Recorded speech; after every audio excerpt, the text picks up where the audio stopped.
Assalamualaikum warahmatullahi wabarakatuh. Perkenalkan, nama saya Anissa Julisdianti Pradiana. Baiklah, di sini saya akan menjelaskan materi tentang hubungan kuantitatif struktur aktivitas.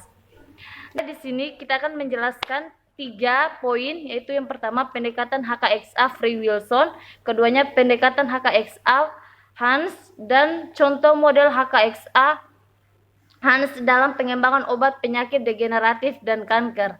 Nah, pertama kita masuk di pendekatan HKSA Frey Wilson.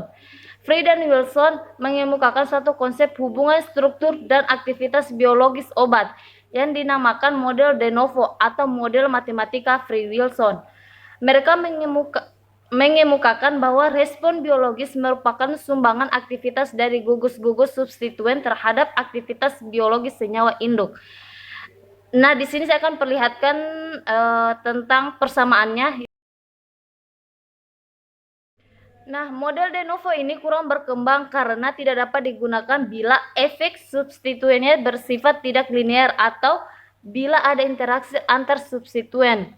Nah, keuntungan model ini, dia dapat menghubungkan secara kuantitatif antara struktur kimia dan aktivitas biologis dari turunan senyawa dengan bermacam-macam gugus substituen pada berbagai zona.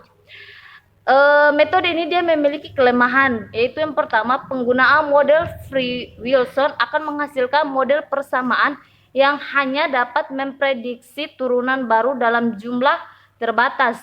Yang keduanya, tidak dapat digunakan untuk memprediksi gugus lain yang berbeda dari jenis gugus yang digunakan dalam analisis. Nah, kita masuk yang kedua, pendekatan HKSA Hans.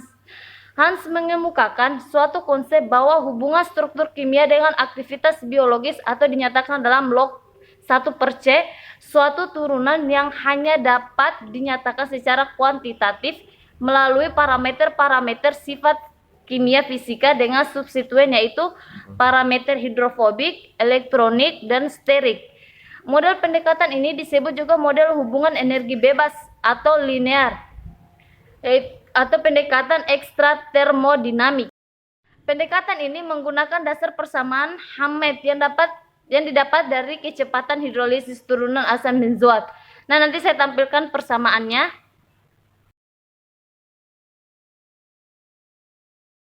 Nah, metode ini dia memiliki beberapa kelemahan juga, yang diantaranya itu harus terdapat nilai parameter untuk tiap-tiap substituen dalam kumpulan data. Yang keduanya, senyawa dalam jumlah yang besar harus dimasukkan dalam analisis agar diperoleh persamaan yang dapat dipercaya.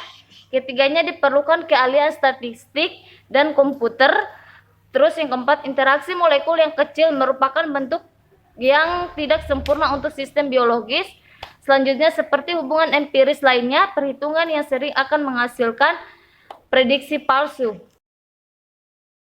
Mungkin itu saja yang dapat saya jelaskan mengenai materi hubungan kuantitatif struktur aktivitas. Lebih dan kurangnya mohon dimaafkan. Akhir kata saya ucapkan wabillahi taufiq wal hidayah. Wassalamualaikum warahmatullahi wabarakatuh.